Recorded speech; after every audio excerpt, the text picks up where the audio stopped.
All right, here we are, sitting in the Evanston Ice House, retired ice house, amongst a bunch of whiskey barrels and the best backdrop ever for a podcast. The Ice House Rick House. Ice House Rick House. We're sitting here with Steve, is the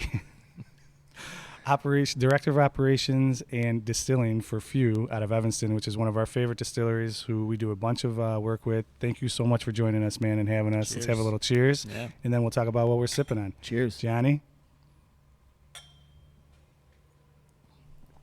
We're sipping on Few American whiskey. Very delicious. I know you probably had a hand in making this. Yep. A little bit? Yep. All right, cool. First of all, I want to thank you guys for rolling out the red carpet for us, taking us to the distillery, going through the private tour, having us here and hosting this for us. This is really big for us, and we're really super excited to be here. I feel like our listeners are going to learn a lot. I'm going to learn a lot, and we're going to get to drink a lot, and hopefully it's good for everybody. Yeah, shout out to Riley for taking us on that tour. That was awesome. Yeah, Riley did a great job, and I want to thank Michael for setting this all up and getting the itinerary together and putting together some great hats for us, which we're going to talk about in a little bit. But first, let's talk about the distillery tour and what we learned about it this morning and how cool that was. Yeah, that was really interesting. It's not my first time going on the tour. Sometimes I feel on that tour you're like taking a tour of a studio apartment. It's still little, but it is really interesting how much you guys do in such a small space, from the cooking in to the fermenting to the actual distilling. We got to see all of it in action. Everything was in moving pieces. Mm-hmm. So you guys are moving.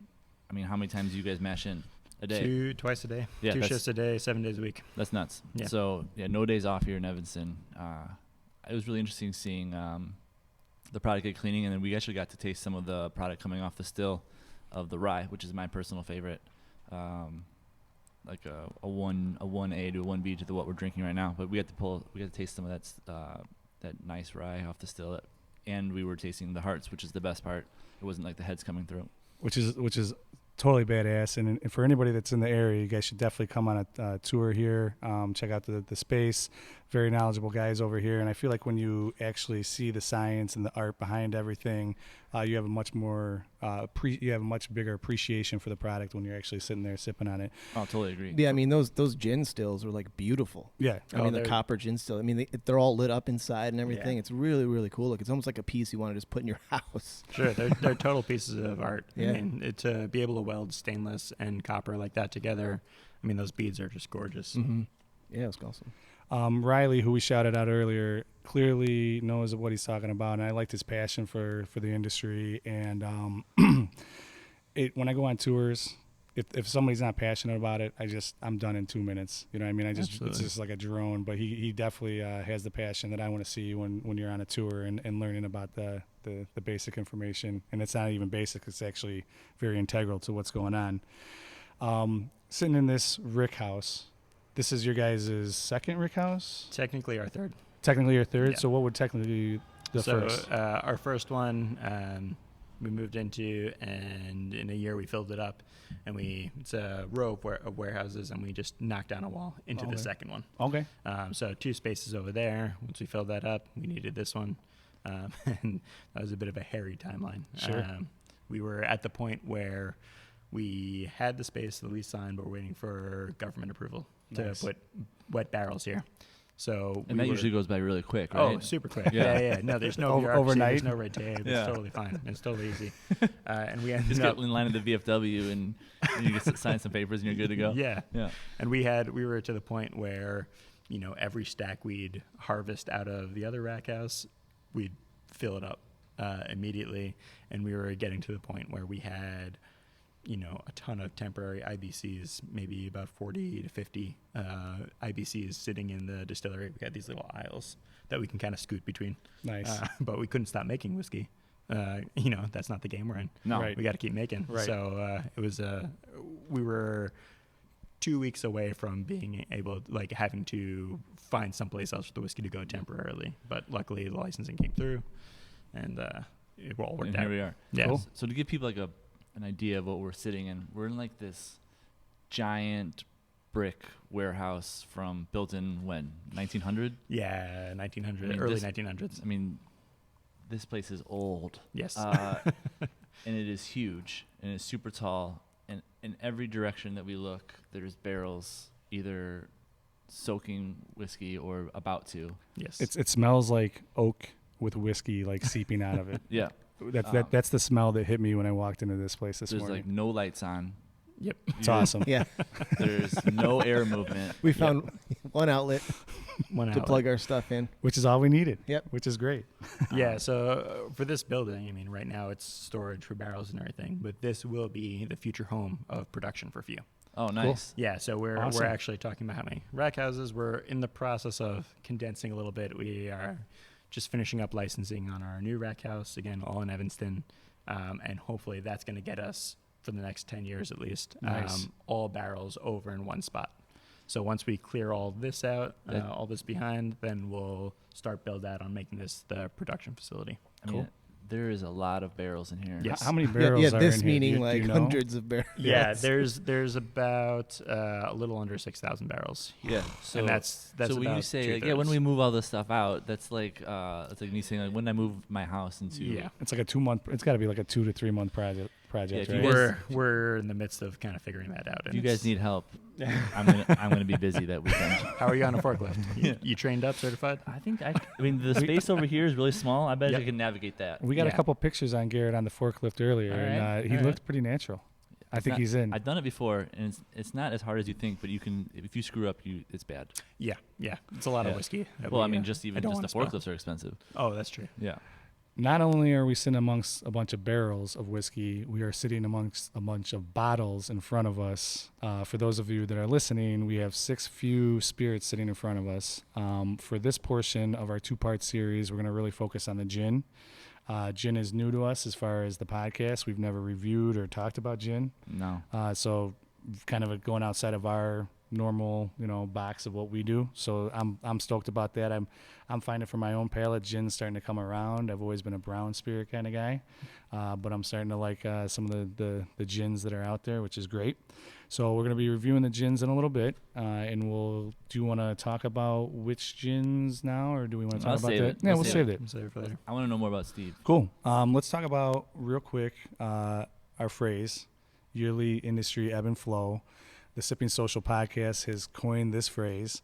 And just to kind of give you a basic rundown of what we consider it, the yearly industry ebb and flow is a recurrent or rhythmical pattern of coming and going of decline and growth.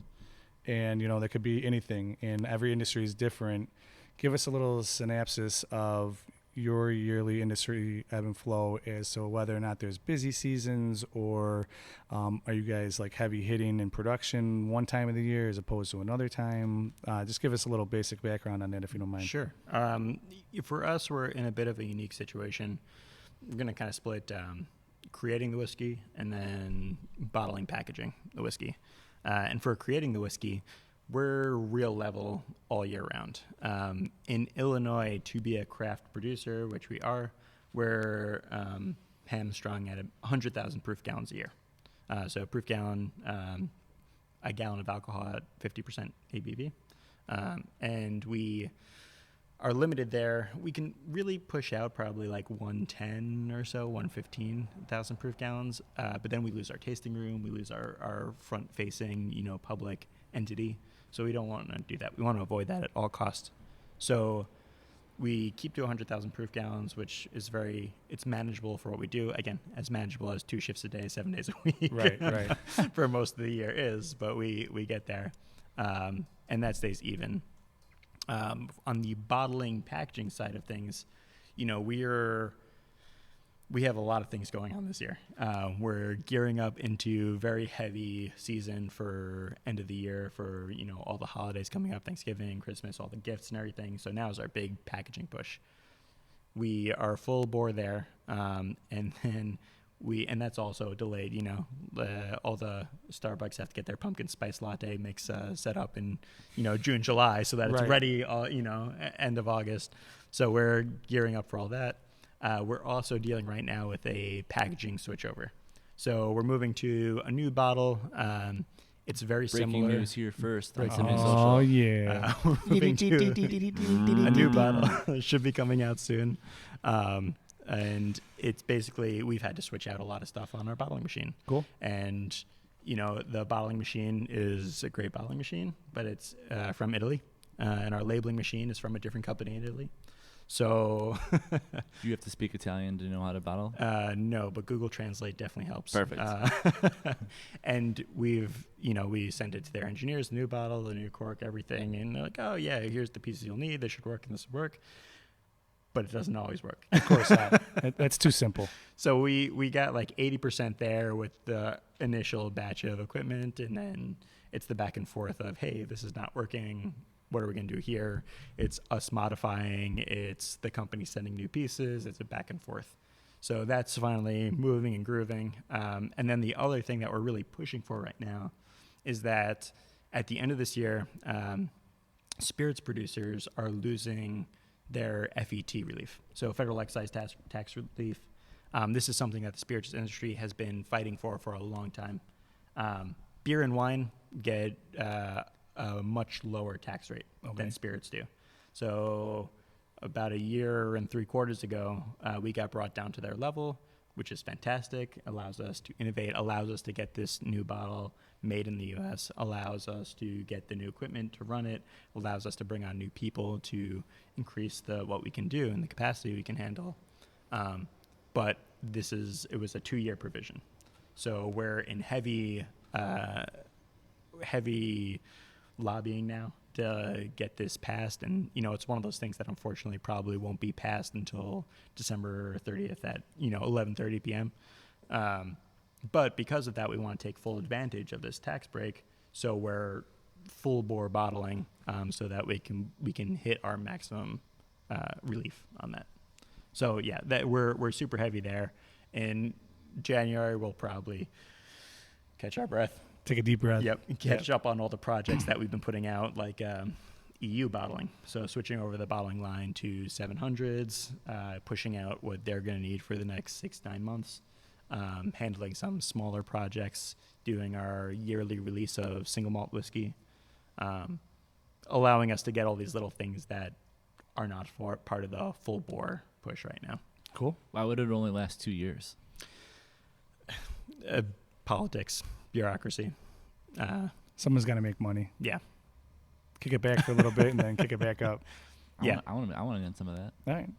Yeah. You should become a politician. Hugely popular. I mean, has allowed our industry, the craft spirits industry, to grow tremendously in the last year and a half. And there's some really scary implications if it doesn't pass again. There's all these people who invested heavily in people and in equipment, and then this goes away. You're paying $10 more, roughly, per approved gallon. Like that could have some real. So all your percentages change. You have to recalibrate everything that you're doing. The people that you brought on, right? Right. Yeah, so would that just get passed on to the consumer, or do you have to cut back internally? It is a blend of a little bit of everything. Yeah. We're feeling very strong. We won't need to get rid of anybody, but we've enjoyed this certain set of cost of goods. So what you're saying is right.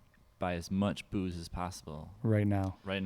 No, what I'm saying is vote people in to. I'll vote the right people in vote to keep the cost of booze to keep down. the cost of booze low. Exactly. Perfect. Yeah, there you go. So for Can all you can voters just out say there, a little bit, buy as much booze as possible right now, and we'll cut that in later, so we can just pass it on to my wife. Go crazy. Yeah. Buy it all. buy all the booze. You heard that here first. Specifically all the few. Right. Yeah. Especially. Yeah. Awesome, man. Well, thanks for kind of enlightening us as to how that goes and how the industry works, especially with the provisional, tax breaks and stuff like that. At this point, I was going to say now we get into our interview, but we've already clearly been interviewing you for 10 minutes. So just kind of give us a little bit of a background of where you come from and how you came to be with Few, and kind of that relationship and how you guys have, brought that about. Sure. So I moved to Chicago from New York about 7 years ago now. Do you miss all the garbage on the streets? No, the garbage is fine. Listen, Chicago, downtown Chicago. I love Chicago dearly, but downtown Chicago sometimes smells like sewage for no reason. So at least I like to there's see. reasons. I like to see what I'm smelling. But I moved here about 7 years ago. My wife and I were sitting in our apartment in Manhattan, spending way too much money on a 400 square foot apartment. Sitting down to eat on our couch, she said, "No more. I need someplace to sit that's not a couch." Right. So I think like 2 months later, we were here. And previously I worked for American Valley Theater in arts administration. So, the natural progression to get into whiskey from arts For sure. administration. Naturally, yeah. Absolutely. As It's everybody's as it path. goes. Yeah. Yeah. Yeah. And Mike was a really, ballet dancer before he became a bartender. See? They're the most amazing athletes. It's really insane. They are absolutely, like, you see them, they're 100% pure muscle. They're Look at 'em. Adonis's. It's Look at insane. I'm pure muscle. You got to be light. 100% On, pure you got to muscle. be light on your feet to run around a restaurant. Do you want me to do some yoga right now? You want There to see you the go. warrior pose? We only have Yeah. an hour and a half. So I came here, wanted to not sit at a desk. So applied to every brewery under the sun to donate my time, basically, and heard back from 3 breweries. Thanks, but we're good right now. So then happened to be drinking downtown, and the bartender is a big fan of Few, said, "Hey, you should go check Few out." Came up here, tried through the product. "Hey, do you need any help?" From there, came on as an intern. First day, filling 5-gallon barrels with a mason jar in a funnel. So a little bit different operation at the time. Yeah. After a month or so, they needed a distiller. Came on there, moved up, head distiller, production manager, and then director of operations and distilling. So, yeah. Moving right up the ladder. American Yeah, dream right it's there. the beauty of a small company. Like, it's a small company. As it grows, you can grow with it, and assert yourself and make yourself part of the culture and what's going on, and you have a chance to grow with it. awesome. You must have really impressed him with your mason jar skills. That's right. Yeah. I could pour, even just 2 milliliters. Hey. 2 milliliters. Some good Don't wrist sell action yourself right short there. on that. Yeah, absolutely. So it sounds like you've done almost everything. What do you think is the most important part? Of whiskey making in general? Everything that you're doing. Like what's like I Work can't screw ethic this and part up. personality. That's it. That's the most important thing. Craft spirits, it's all small companies. Yeah. There's not a lot of people. We're fairly large for craft distilling, and we're 12 people, split across 2 sites, so like 5-6 people in each site. It's all about work ethic and culture. So surrounding yourself with the right people, they're gonna have the same vision for what you guys are doing to join you in that, because clearly 12 people in one company is not a massive production. But For sure. after seeing the 2 rack houses and the distillery, there's so many moving parts, Yes. and the day-to-day operations for you has got to be pretty detailed. Yeah. So how do you kind of keep that in line, and like what's the things that you, I should say, prioritize as Yeah. far as like top to bottom? So, prioritizing really is being able to get good people running each site, being able to trust on them, because I bounce in back and forth every which way. So having Riley over at the distillery, I know the site's in good hands. I can check in with him, see what's going on. Having Miguel over at our rack house manager, being able to know that things are going to get done. It's really important. And it's a constant. We're a small growing company, and we're 8 years old now, 8 years old in the beginning of August. And what we're exploring now is really bringing in those best practices to get to 16 years, to get to 20 years, to get to 50 years.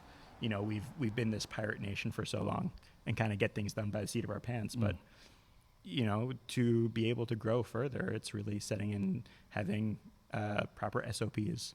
And being able to kind of organize everything. Tell everyone what an SOP is. So it's basically Mostly me. Yeah. So basically, we have these series of checklists that we use.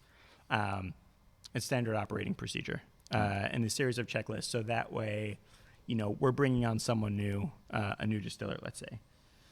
We have some distillers that have been there for 2 years. We have some distillers that have been there for 4 years. I've been for 6.5 years.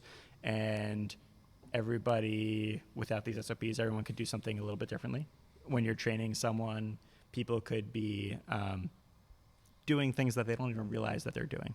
So having these SOPs allows someone to come in and have that checklist to go, hey, here's what I need to do. Yeah. And then things don't get dropped, and then things get closed down the way they're supposed to get closed down. And we don't have, hey, why is there 50 gallons more in this tank than the system shows? That's kind of like what we talked about with JP from Salamoth about having all your checks and balances in order. Yeah. Based, like every brewery is a little bit different, every distillery is a little bit different, but they're starting to become a little bit more common, so people can kind of get plugged in a little bit quicker. But it might be easier for someone who can kind of come up through the ranks like you did, see Right. all the different levels of it, and then really have the integral knowledge of each moving part to get to that, you know? For sure, and it's a fine line because we also don't want to end up in a place where here's how it's done, this is how it's been done for years, and that's the way we do it. Right. You know, it's important. We have to, and we're good about it, but we have to remind ourselves every 6 months, let's look over everything. Are we still doing this the same way? Does this make the most sense? Is there a better way to do this? Kind of just checking yourself. Just checking yourself. Awesome. So everything's running all the time. You're bouncing back and forth. How often do you got to jump in and help bottle or clean a still? It really depends on how busy everything is. Mostly just checking up on things. Don't get to jump in as much as I would like to, but it's important. It's got to be kind of difficult going from doing it and seeing someone else do it and be like, oh, I really want to jump in on, It was I think a I can do a transition. little bit better, or Yeah. Well, You miss a it's spot not or- even that, but it's, but that's a good point because like when you see those things, it's like, that's exactly what you we were want just to talking about. micromanage it, right? Yeah. It's not micromanaging. Yeah. You're like, oh, why didn't I train that way? Yeah. What did I miss out on training? How can we improve that?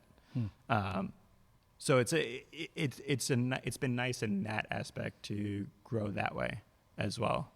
Yeah. That makes sense. During the tour this morning, we got to learn about the cooperage that you guys work with out of Minnesota called the Barrel Mill. The barrel mill, yep. Let's kind of talk about that for our listeners. We've not gotten to dive too much into what a cooperage is and Sure. the oak barrels and like the char levels. So if you can kind of give us a little basic background on that, that'd be Yeah. great. So we've been working with the barrel mill since day one. They've been great partners. We've grown with them. And the thing that really sets them apart is that they're using Minnesota oak and they're creating everything themselves. So big important things there is the Minnesota oak, where most oak, for most barrels is sourced from Missouri and the Ozarks and those areas. Minnesota oak is much more north. So you're having a shorter growing season, which means the tighter grain on the wood. And the tighter grain is like the capillary action is going to pull the whiskey in and out a little more aggressively. Barrel is a significant part of the flavor, and we feel very proud that we're with Barrel Mill and that they are a part of our flavor. So process as far as our barrels go, we get all our staves and barrel heads toasted, and then everything's char 3. And it's their char 3. Everyone's char 3 is a little different. And that's for the staves, full toasting and char for the staves and the heads. One of the really lovely things that being partners with them for so long, we get our laser etched heads with all the information that we need to put on there. No need anymore to throw on spray paint or anything or stencil it out, spend that time. And something that you'll notice here is everything is palletized. So when we switched over to palletization 2 years ago, roughly, they worked with us to start putting the bung up on the head. So the dream being once Yeah, we that makes get a big difference. a huge difference Yeah. in as far as space storage, Totally. tasting and aging wise, really no difference. Right. And the beautiful thing is that we will eventually, once we get all our spaces sorted out, we'll be able to put 4 barrels onto a pallet. We'll be able to fill them. We'll be able to stack them. And when they're done aging, we'll be able to harvest them on the pallet. No one ever has to move a 650-pound barrel again. That's awesome. Saving backs. that's what we're about. Just the liability efficiencies. between that. I mean, hurt somebody or drop the barrel. Yeah. It just makes sense. There's just It's a lot a that tough could go job. wrong, it seems like. Yeah, we talked about that before about rotating barrels within a rec house, like why a lot Sure. of people don't do it for those exact same reasons. I mean, a lot of places too. Like, we get temperature swings in Chicago and really aggressive temperature swings, but at most we're stacking things 15 feet. There's no temperature differential Sure. from the first barrel to the fourth barrel up, so there's no point for us to Right. rotate. Are you finding in your rack houses that there's like a sweet spot, or No. everything's pretty similar? Everything's pretty similar. Our rack houses are all pretty consistent. Rack house to rack house, things are a little bit different. So this rack house stays a little bit cooler, and the humidity is like 15, 20 points higher than our other rack house. Yeah, I feel it. Mhm. Yeah. Is the sweat coming through on my hat I yet? think I'm getting drunk through the osmosis Yeah. from all the That could humidity. definitely happen coming over through. here. Yeah. For sure. Um, But yeah, I mean, the Barrel Mill is a fantastic partner, and touring their space is really cool because they are craft like all of us are. So they have kind of put together these amazing machines for their process, and they have some on-staff engineers that are creating things constantly to make their jobs easier, to make their jobs better. how often do you go out there? So I've been out twice. All right, next time you go, give us a call. Hey. We're coming with you. Wait, hang on. How do they feel about traveling podcasts? I think they would feel pretty good about it. Oh. Yeah. I think they're excited that people are coming to Minnesota. Yeah, it's like 45 minutes outside of Minneapolis. Yeah. Like that's a Johnny, what's your Really thoughts on taking it on the road to Minnesota? I'll bring my fishing rod. Yep. There you go. Pack up the boat. Yeah, if we could go during You the could summer, use a that'd new be great. biopic. Oh Yeah, that fish needs a little. I need to catch something a lot larger than 2 inches. Exactly. Sure. Need versus can is different, right? When we were at the distillery earlier, I noticed the pallets full of grains. Yeah. Obviously, there's the multiple grains that you guys are using in all the different spirits. All that sourced locally, or Yeah, so we source as locally as we can for the quality and the terroir that we like. So for us, what that means, corn is coming from southern Illinois, southern Indiana. Rye is coming from Windsor, over the border in Canada from Detroit. Okay. And barley is coming from Wyoming, Montana, more northern barley growing regions, especially as the weather's getting warmer and wetter, more north, better. And for like selection, we work with this company, Cereal Byproducts, which they do foodstuffs for a lot of major food production facilities. But they have this awesome tiny 2-person team that handles distilleries. So we get to work with them. They get to come through. Every once in a while, they'll say, hey, we have a potential new source. You want to try it? If we're interested, we'll do little mug mashes, basically. See how the flavor is different. If things are potentially interesting, potentially good, we'll get a couple pallets in, run whiskey. And for us, it's all about, it's really all about the flavor. We've, as much as it hurts sometimes, we've had to pass on 10, 15 cent per pound savings on grain and it wasn't bad. It just wasn't our whiskey. sure. We have our flavor profile, big, bold Chicago style whiskey. Yeah. It wasn't our whiskey. It had this like really like roasty, mellow kind of note. Super cool. Not our whiskey. So We need to do some mug mashes. Absolutely. Yeah, there you go. that sounds fantastic. Yeah. Could I go back to the term you used earlier, Yeah. the terroir? Yeah. Johnny, you remember what that means? I don't. Okay. Garrett? It's early. It's a little early. So on our last, JP was telling us Yeah, about yeah. that. It's a wine term. Oh, that's right. That's right. Yeah. About how proud they are of their land and like what it comes from and like how. Oh, yeah. Oh yeah. Now I remember. Now you remember. Yeah. All right, good. So if we get rye in Illinois, it'd be cool. It'd be super close, but it's not the flavor profile Right. that we like. The temperature is going to be different. The soil is going to be different. We have this terroir that we shoot for. I'm all about getting, I don't care where it comes from. People are like, especially like in Michigan or Wisconsin or even Minnesota too, like all homegrown, all within 20 miles of our distillery. No, get the best stuff possible. That's what I want to drink. Sure, but there's something to be I know, I totally said get about it. being proud of like totally get it. local Yeah, but and if- supporting local. For sure, and and- Yeah. especially you're doing something different. Like you're doing something different. The soil, you're growing an heirloom varietal like that. Is absolutely appreciate part all of of the it. thing. Yeah. But if I want to You get want the the best stuff best. I possible. get it. That's good though. Yeah. You should want the best, right? I hope so. Cool. Let's talk about the gin for a second, since Yeah. that's what we'll be trying in a little bit. You want to take a break for a second? You good? Why? I don't know. I'm just talking out loud.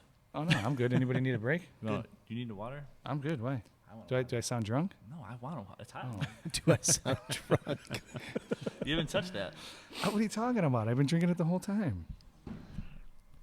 Okay. There's a lot of questions. I don't want to slur yet. Thank you, Sean. Shout out to our buddy Sean, who is helping document this for us today. Not only does he look good, He pours a great water. and he smells good, but he's great at photography. We'll plug that later. Talking about the gin, were you around? And this is going to sound dumb. How do you guys figure out the botanicals that you want to use, the ingredients compared to traditional gins? Are you trying to make a stamp on specific gins? And do we want to talk about the 3 different gins that they have right now? Yeah. Why don't we do that? Cool.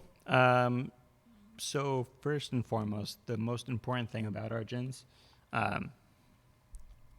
being under the Few label, we're a completely grain to glass distillery, which means we're not sourcing anything, we're not pulling anything in. What we have is grain coming in the door, product and bottles going out.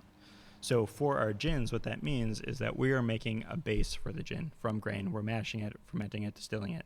We're not pulling in any NGS, which is going to give the gins a completely different body, mouthfeel, flavor. It's going to be really rich and full.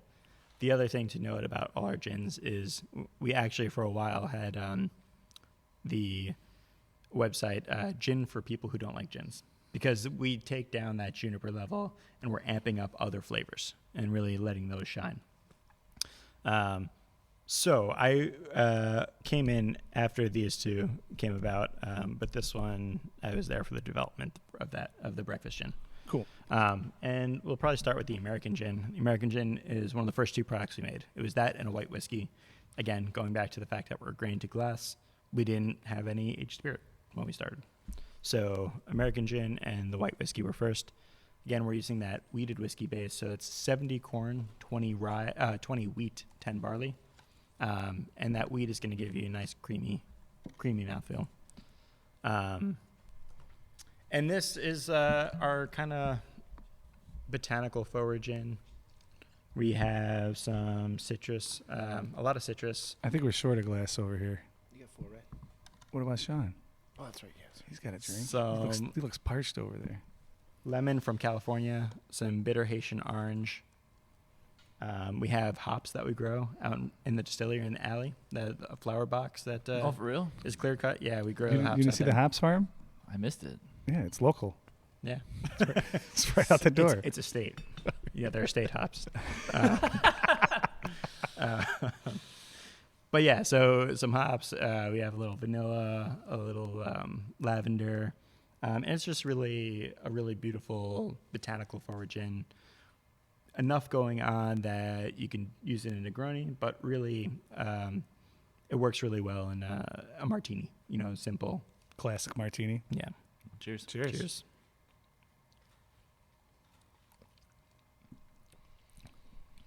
I mean, that is gin for people who don't Yeah, like gin. For they're sure. sipping really gins. It's Yeah. really good. Yeah. It the lemon comes through nicely. I'm does. finding for my palate, the gins that I drink, anything that's got citrus in it, Mm-hmm. I'm finding that I like that a little bit more. The juniper, I'm okay with. Sure. But when it punches you in the face, I'm Yeah. just like, The Tanqueray, like Christmas tree. Yeah, that- Yeah, exactly. Yeah, and this is so they're all aggressively American style, which is that evolution of bringing down the juniper, sure, bringing up the other botanicals. that's tasty. Yeah, you get a lot of lavender on the nose too. It's really good. It's a potent aroma. Yeah, Like I can smell it down below my massive beard. yeah, yes. And on the label, so for that and the barrel gin, we have the Ferris wheel on the label. Oh, nice. So- We should talk about the labeling. Yeah, Let's talk about the labeling. It's very cool. I like the packaging. Each picture is a representation of the World's Fair from 1893. Correct, the Columbia Exposition. Okay. And the Eiffel Tower that's on these 2 gins, that was the response to the Eiffel Tower. Cool. Did I say the Ferris wheel? The Ferris wheel. Ferris wheel. The Ferris wheel that's on them was the response to the Eiffel Tower. That was the previous World's Fair in Paris that they unveiled that. And each car had room for 60 people. They Did had each one have a bar in each one? Yeah, there's a bar in each one. That's incredible. Yeah, I'd like to have that's that job absolutely it's someday. pretty cool. Just float around Right. the rooftops of Chicago pouring drinks for It 60 was people. probably pretty rickety, so you could have probably some shaking going, some natural shaking going. You got to aerate those cocktails. Yeah. Johnny, you want to go first on we're reviewing? Yeah, let's these, rate and right? review. Let's review them. Johnny, what you got? Well, I don't. Welcome to the podcast, Johnny. You And haven't said welcome, much lately. welcome to gin for me. I don't First time? normally, don't normally drink gin, but when we were decided to do this podcast, I was kind of like reading up about gin, and one of the things that I read, and I don't know if you agree with this, but they said gin is quite possibly the most versatile bottle in your liquor cabinet. I totally with agree. with the amount of things that you can do with gin. Mm. I think it's the best liquor to For make sure. cocktails with. You can do anything with it.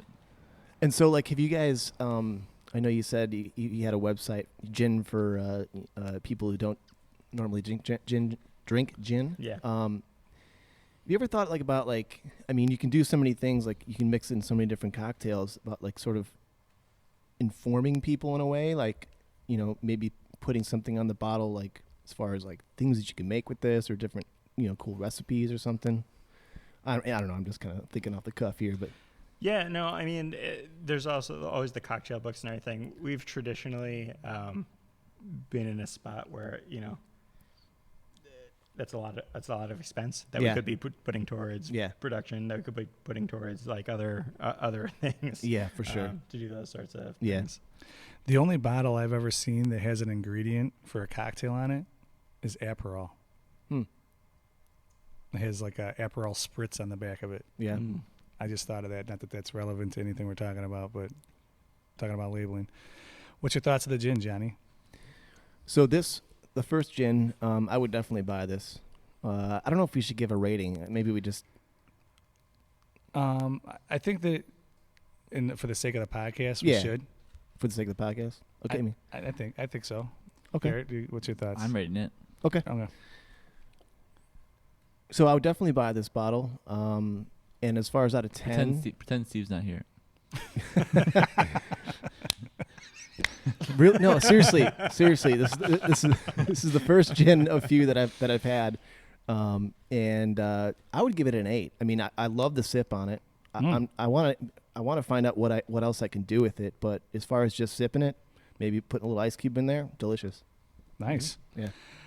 My palate for gin is definitely growing. Like I said earlier, I've always been on the brown side, but I'm finding the versatility of gin. Also, I just recently learned that what a classic martini traditionally is, which is gin, vermouth, and orange bitters. Sure. I think that this would be delightful in that, like just quintessential of what you're looking for in a classic martini. I'm also giving it an 8, not to piggyback John, but I already had that in my head. And I'm going to buy a bottle of this for my fiance for at home so I can drink it with her.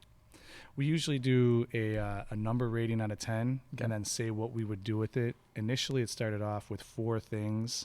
Now it's like 15? like 20. It always expands. So you don't have to do that. You don't even have to rate it, but I'm just kind of giving the background of where we come from and how this has evolved into what we're talking about right now. There's a lot of gins that I like. There's gins that I like that you guys do better. I'm going to give this a 7.5, and I would order it in a cocktail at a bar. Sweet. But nothing wrong with 7.5.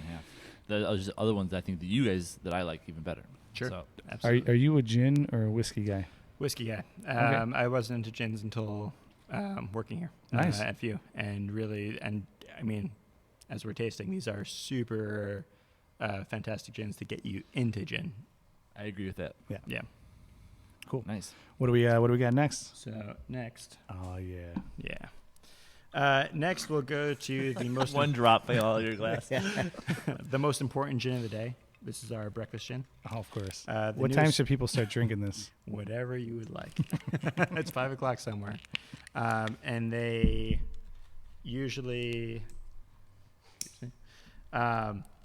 So this is the newest gin to our lineup. Don't mess with him. You see how quickly that He's knife got a came knife. out? Did anybody see that on Yeah. camera? That came out quick. Real quick. It's a utility knife. I can tell you lived in New York. That's right. Those hard streets. So, most important gin of the day. And this really came from a want to make a gin that doesn't have any coriander, which most every gin does, and wanting to make a gin that doesn't have a traditional bittering root. No gentian root, no orris root, no angelica root, no nothing like that. So Super simple. We're using that same base. That's 70 corn, 20 wheat, 10 barley base, and a super simple botanical recipe: Earl Grey tea, lemon, and juniper. So we all know steeping a cup of tea, 5 minutes at most. We're letting the botanicals sit in the spirit before the run for 2 hours, and then we're keeping it in for the entirety of the run. This is what I was talking to you about, Johnny, when we're looking at that gin still. They have the whole tea bag leaf of stuff inside. And we soak everything inside. For all of our gins, we like big, bold flavors. So we're leaving the botanicals in for beforehand, different times depending on the recipe, and then for the entirety of the run. So we're getting full alcohol extraction, and then we're getting full heat extraction. And it's in the spirit, so it's not, spirit floating through, but it's a bigger, different flavor. So with the tea, basically, we're letting it go through, and we get all those really nice high tea notes, but we're also getting bitter tea tannins, and that's going to balance out the spirit, round it out. Yeah, it's a good thing you didn't use any more bitterness, too, because I think this has got plenty in it just from the tea alone. Exactly. And this in, any French 75, bee's knees, anything citrus, anything bubbles, even a red snapper, doing like a Bloody Mary with this instead. Really fantastic cocktail. I mean, I've seen some cocktail bars do in a teapot, a cocktail for one or two in a teapot, fill the ice to it, and you pour it out. Looks super cool. You want to adapt that? Yeah, for sure. Yeah, Yeah, okay. I'm going on Amazon right now. Yeah. Start buying some mini teapots. No, you got to do like the garage sale, like antique store, find the mix match. Yeah, okay. Yeah, tell me how much You got time you time, have right? with your Yeah. kids. Listen, Rhonda loves garage sales. Yeah. Put her to the task. I guarantee you'll have Yeah, way we more need- teapots than you ever We need to wanted. delegate that duty for sure. Mm-hmm. That's tasty. It tastes a little bit more like a traditional gin, a traditional dry gin Yep. to me. Definitely the juniper came through a little bit more forward than the previous. I'm still liking it. I don't necessarily like it as much as I did the last one, so I'm going to give this one a 7, but still tasty in my eyes. Yeah, this one was pretty tasty for me, but like with you, Mike, I kind of prefer the American gin, the brighter, a little more floral tasting gin. This one I'm not going to go as low as you. I'm going to go 7.75 on this because I don't think it's down in the 7s. But I would like to try a cocktail with this. I'd like to see what we can do with this one. I'm buying this one for my house. I'm rating this one 8.3, and I'm strictly making cocktails with it at home, with a little bit of Lillet and some elderflower and a little bit of lemon juice, like a martini style. Yeah, that's where it shines. Yeah, this stuff comes through so nicely with like those subtle hints of those liqueurs. This stuff is fantastic. This is my favorite gin that you guys make. Awesome. Actually, to be honest with you, anything that's not brown that you guys make, this is my favorite one. Johnny, what are you going to do with it? Oh, I said I would get a cocktail with it. So I'm going to come I'm over sorry. to your house, Garrett, Yeah. and you're going to prove to me that it's an 8.3. All right, Ooh, nice. perfect. Let's get out of here right now. What is up next on the gin The barrel- train over here? Barrel All right. gin. Oh, yeah. Yeah, next we have our barrel gin. So this is a completely different recipe. It's not the American. It's not the breakfast gin just put into barrel. It's something completely different. So this is our most juniper heavy of all the recipes. We have juniper, lots of fennel seed, lots of coriander, and a good amount of angelica root as well. And then it's going to be triple barrel aged. So it's going into ex-bourbon, ex-rye, and also new oak, all separately. And then it's going to be blended all back together. That sounds awesome. And we try to throw a significant amount, doing the 3 different barrel types, there was a significant amount of color and age on it. So it really rides that line between gin and whiskey. You get tons of like tropical notes, like the coriander changes a ton after the barrel aging. That is smooth. That is really That is good. Yeah. Yeah. That's my favorite one so far. And this one, I mean, any classic gin or whiskey cocktail, substitute out the barrel gin. Old-fashioned Manhattan Negroni brings a whole new life to the cocktail. I agree. I think you have to be careful with this one a little bit that you don't lose the flavor of the gin when Yep. making your cocktail. So you have to be really delicate with your other ingredients. But yeah, stuff's pretty awesome. Flavor is amazing. The oak comes through nicely, and I wish I was able to say my palate's refined enough to notice the different barrels, but I feel like there's a little bit of pepper in there from the rye, and the just the oak is a nice finish. Yeah, it's really soft. I'm gonna give it a 7.5, and I would gift this one. Okay, all right. I'm giving this one an 8.5. Woof. Oh Yeah. yeah, this is tasty. It's really good. Yeah, I'm there with you, Mike. Out of these three, this is my favorite. Yeah. And, I'm definitely up there in the 8.5. It's smooth. I'd like to try it in a cocktail, but I'd also like to have it like just with a cube and like a little zest on top. Just a little spritz of something. It's just a little. I mean, it's a real whiskey drinker's gin. Seriously, I mean, you nailed it right here. Yeah. I like it. So we're going to my house to make a cocktail with the breakfast gin, and then we're gonna drive over to Mike's house for a cocktail with the barrel aged gin. Mm-hmm. All right. And then we're gonna fall asleep with American gin. Cuddle in it Cuddle. on the couch. Yeah. Based a lot of cuddles on, at Mike's house. I should have asked you this earlier. Yeah. What's your production rate between the gin and the whiskey? Is it 50-50? Oh, God, Is no.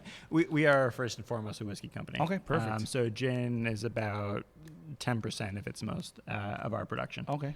But I feel like it's really refined. I mean, obviously, you guys Yep. been working with it for a long time. It's clean. I mean, just because it's low doesn't mean we're not going to. We're going to Sure. put our full Sure. force and our full efforts Right. behind it. But just as far as where our focus is, we are a whiskey company. cool. Yeah. So you guys make this about a third of the time of the year, or A lot less. Yeah. So what we'll do really is, so all three use that wheated whiskey base. yeah. Once a quarter or so, we'll make up a big batch of that base, run them through the stripping still, the column still. Yep. And then dose that out with the botanicals into our gin still. Yeah, we're gonna show a video of that stripping still. I think it's really interesting. For a lot of people, just assume that the product gets mashed in, cooked, fermented, and then run through a still. There's a little more Yeah. into it, so we're gonna show a video of There's that. I a think it's ton. really interesting. And that still is, it's the second 12-inch column that Vendome has ever made. So it's like for all intent and purposes, it's a new design, and those column stills, for as simple as they are, it's not just scaling down. It took us about 6 to 9 months to get that running the way we really wanted it to. Fine tuning it and getting it the way you like it. Yeah. The company that you guys use for those stills, is that local? Is Vendome for the column still. That's where that comes from. That's in Kentucky. okay. And they make stills for tons of American producers. As far as American column stills go, they're the ones. That's got to be the pride and joy of like the production, as far as like your stills go. Knowing them and They all play a part. Like our Côte stills, which we finish our whiskey and gin on from Germany. Like those are, equally as important as much a part of the flavor. There's not one that really sets it apart. They're all pretty integral. I have one more question. So, when you're done with all these barrels, you sell them off? Yep. We sell them off breweries, other distilleries, for bourbon and rye. Obviously, we can only use them once. So we will use some a second time for the barrel aged gin. We will use a few for our yearly release of single malt, which is our take on a Scotch style. That's what we're all But drinking right now, by the way. It's really good. no, we got the American whiskey. No, it's the Oh, sorry. the We're on American the- whiskey, which I- is totally different. Take it The all single back. malt We'll though, cut I that didn't. out. When did you guys start doing that? That wasn't here the last time. No. Long time ago, but we do 100 cases for the country Oh really? every year, so super limited. When we first opened Maize and Mash, our spirit specialist didn't even bring that up to us. I'm not sure we're calling anybody out on that one, but I didn't know. I didn't know that there was a single malt until I saw it in the shop today. It might have been there the last time we came through here, but I don't think. I must have blown right past it. Yeah. Yeah, so it's really interesting because it is a different style. It's fermented and distilled on the grain. Yeah. So you get this really awesome vegetal, grassy note to it, much different than a traditional Scotch. And we're also using cherry wood smoke instead of peat smoke. So a lot sweeter, more barbecue-y smoke.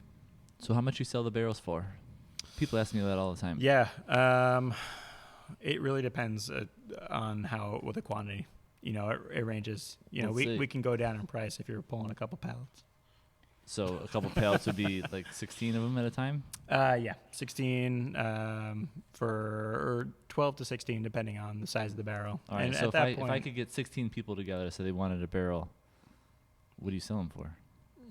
With the that- booze in it? At that No, point. no, empty. Empty? Yeah, I mean, with the Oh, booze in that's it, I have a illegal. pretty good idea how much that costs. Okay. Yeah. More than I can handle. But Sure. what do you get? Like $80, $100? Yeah, 80 to 100 usually. Okay.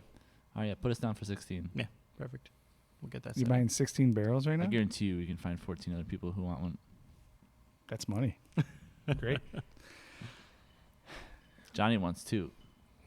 4. 4. Yeah. See, look, we only got to worry about. Was it 10 left? So I think after the interview, we should actually just kind of wrap up and thank, the people. Yeah. And Talk about some of the merchandise. kind of like we're gonna end the podcast, because at the beginning we'll go into this, then we'll just finish with this. Okay. Can we talk about the hats? And Yeah, all that. Let's all talk about that now. Yeah. A couple more questions. Yeah, absolutely. Okay, cool. Obviously, in the beer world and the whiskey world, there's a lot of collaborations going on. I only know of one collaboration that you guys have done. Is it the Four Kings? Oh, Four Kings, yeah. Is it the Four Four Kings? Kings, So, cool. is there other collaborations you guys have done, or is there anything in the works? Lots. Some stuff we can talk about, some stuff we can't. Okay. Let's talk about the stuff you can't. Yeah. Yeah, let's do that. I can You know- bleep out Yeah. what you say. We'll cut it. We're cutting all this anyway. We've done Yeah. some really cool collaborations with Copper and Kings down in Kentucky. They've taken some of our barrels, we've taken some of their barrels, Cool. aged our products in them, like the rye finished in Copper and Kings brandy barrels. Awesome. Yeah, that stuff's gnarly. We're doing a collaboration right now with Goose Island and Peapod. So for like And boiler Peapod? makers, yeah. So A we're company that like grocery shops for yeah, you. yeah, which is Evanston based. Okay. So they started here.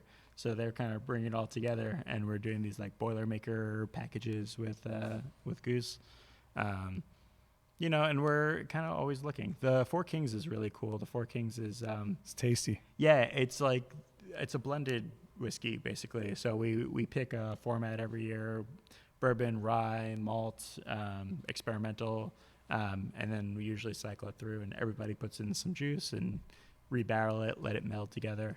It's a cool one. I'm glad that you said it that way, because I wasn't sure how the collaborations worked. Yeah. With breweries, it seems pretty straightforward. Everybody gets together, they brew. Sure. It seems with the collaborations for you guys, you could be just swapping out barrels. It could you be swapping a out ton of different juice, things. blending juice. There's a lot of different. That's cool. I never thought of it that way, so I'm glad that I asked that question, even though. Yeah. Good question, Mike. Hey, thanks, Garrett. I was looking for a pat on the back. Johnny's usually our question master. For all of you who have not had Few Gin, you have 3 great options based on what your palate is, whether you want to make cocktails, whether you want to sip on it, whether you like the oak that comes out of it for whiskey. You got great options. I encourage all of you to definitely come out and try some, whether it's at Few, whether it's one of the restaurants that Garrett and I run, or if it's somewhere else, but definitely check it out and expand your palates as we expand our palates over here. Johnny, you got any other questions? We got Steve sitting here.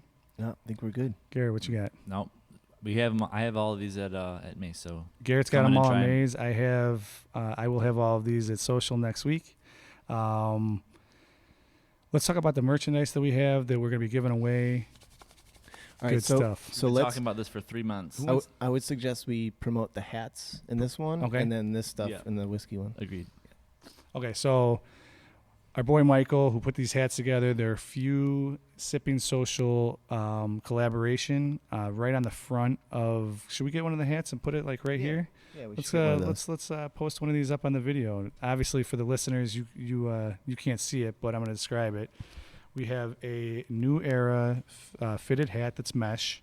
One size fits all. You get the beautiful Few logo on the front, and then on the side you get the Sipping Social podcast logo, who was created by our boy Luke Newman, local artist who did a great job with it. We are going to be giving several of these hats away. What we would like our listeners to do, you guys, is to send in some comments on Few products or establishments that you've had Few, or even beverages that you've had with Few products. Write in, text us, whoever the first couple people are that do that. Yeah, I would say text photos and email us photos at info@sippingsocial.com. There you go. That's how you want to do it. The first several people that do that, we will get you a hat. We are going to have one of them signed by the production company. So that's going to be an extra special one. So several hats to be available to our listeners, and also we will be running some programs at the restaurants for people who are drinking few products, and also for our servers who are selling few products. So just a way to kind of pump up what they got going on. Not that they need it, but every extra bit helps, and we always want to be involved with the best. And in our opinion, But they're if the you're going best to in drink, you might as well Chicagoland. have a good one. Exactly. Yeah. And for Chicagoland area and local, these guys are the best. I totally agree. I couldn't agree with that anymore. There's a lot of distilleries in Chicago. A lot of them are pretty good. I do believe. I mean, not that you're sitting across the table from us, but I do believe that you guys do make the best whiskey. I Thanks, agree. guys. We try real hard. Cool. We can tell. Yeah. You make a lot of it. Yep. we see it right over here. Yeah. Yeah. How'd that sound for hats, Johnny? Do we want to talk a little bit more about it? No, or- that was perfect. That's good? Yep. And they're red. They are red. Garrett loves red. We'll cut that part in. Yeah. So I think then we can thank. Kinda, Yeah. Yeah, let's wrap it up. Yeah. First and foremost, we want to thank Few and Steve for having us out here and taking the time out of your day. Clearly, the still is running 24/7. You are a very busy guy. You guys are all very busy. Thank you so much for sitting down with us. I've learned a lot in this last 45 minutes. I want to just offer the invitation to you that if you're ever in the western suburbs, you want to come by the Burger Social, Maze and Mash. We'd love to take care of you and your family. Awesome. Thank you. Just let us know anytime you're coming. But this is a great opportunity for us, and I couldn't be more over the moon than to be sitting here with my boys and you and learning. We want to send a shout out to our boy Sean, who's looking good over there, dancing it up, taking great photography pictures. Yeah. Not photography pictures. Yeah. How can we get in touch with Sean if we want to? How can we get in touch with Sean? You want to come over here and get a little snippet? Yeah, you're talking to the mic. Come here real quick, you sexy bastard. If you guys need some dope photos or anything, just at the Sean Henderson on Instagram, or shoot me an email at info@theseanhenderson.com, and happy to get you some good images. Nice. He'll make you nice, look nice, sexy. nice. Photo pictures, as Mike said. Some photo pictures. Photo pictures. If we can get those on a CD-ROM, that'd be great. We got to send a shout out to our boy Michael. This guy set it all up. Michael, come over here for a second, please. 2 seconds.